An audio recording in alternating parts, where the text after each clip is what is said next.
think the most important is that there is no such solid reincarnation. Buddha's activities are always there, not in the Buddhism image, but the Buddha's Dharma activity is always there, benefiting all the sentient beings. Like, what I'm trying to say is that we should not be extremely solid about it. Yeah. What I'm trying to say is that great teachers, they always reincarnate in a different form. Mm-hmm. They don't really necessarily in two four-arms channelism, four-arms channelism. Like one of the Kagampa master in Shampoo, he reincarnated to become a monkey. Because when he was moving in town, and then he saw a stupa, there was all the monkey that who were actually shitting on the stupa, and he really got hurt by it.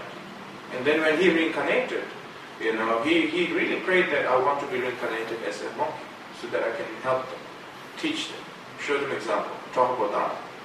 And then he reincarnated as a monkey. And then when he did, he was giving teachings to them. And then all of a sudden, all this naughty, bad behavior monkeys, they became such a disciplined monkeys, and all of them receiving teachings. And all the people around, even the king and queen of the state, they even got motivated by the Kagampa's reincarnation and motivation. So, so they even received the teachings, and he explained why he actually reincarnated as a monkey, and why he wanted to benefit them, all the other monkeys, So such story like that, because the problem is that, when we think about the reincarnation, we often think about same person coming in the same human being form. I think that ordinary being, you will reincarnate wherever your karma puts you through. Realized being, they will choose where they want to be born. That capacity and capability will have, when you have understanding about the Buddha nature. But we often think, when we think about reincarnation, we often think about coming back as a human being, like you said, copy, paste. But as a normal human being, it depends on how you died. Did you actually die with a lot of attachment with you? If you did, died with a lot of strong attachment, with a lot of suffering of attachment, without being without being guided from the Dharma instructor or anything. And of course, you were born in a different form or a different kind of life because of all this anger and attachment. So I think from my side, what I believe is that, reincarnation of the Bodhisattva is a very different level. Reincarnation of a sentient being is a very total different level. So mixing these together, I think that is not really necessary. Because Buddha and Bodhisattva, they have the realized state of mind. So they can be born where they want. Which has nothing to do with the Buddhism itself. It's just the reality that we are talking about. That's what I think. I can be wrong.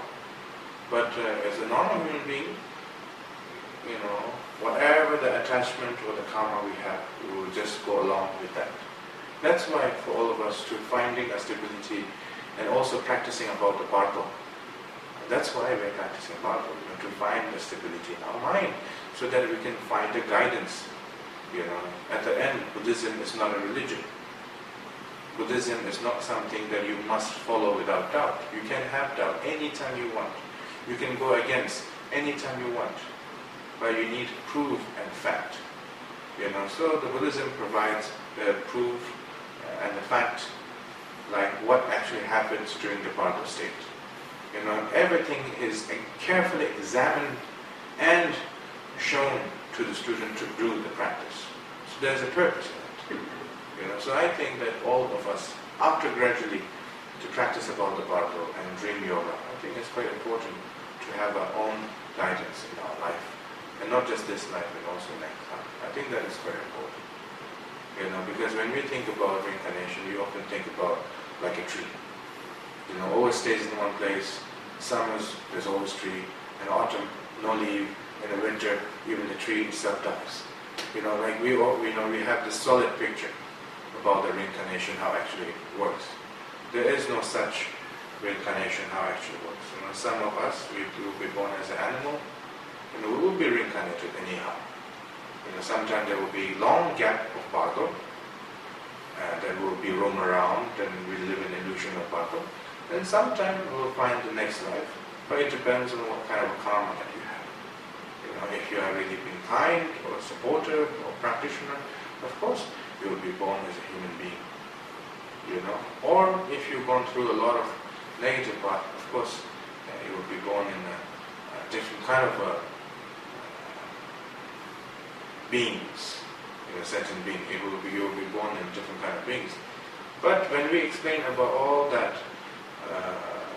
to the person who are lack of experience about the Dharma practice, you will never believe anyways. So to be understood correctly, you yourself have to experiment with the Dharma practice. You yourself have to find the facts and prove by yourself. And that's why we all have to do the Dharma practice, I think, at the end.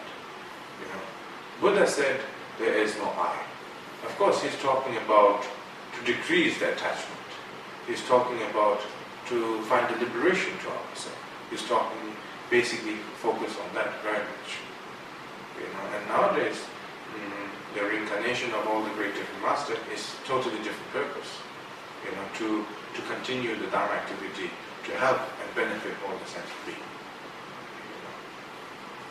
But when everything becomes extremely culturalistic, then nothing can go in the right way. So, that's what I think. I don't think all the great bodhisattvas has to be recognized at all.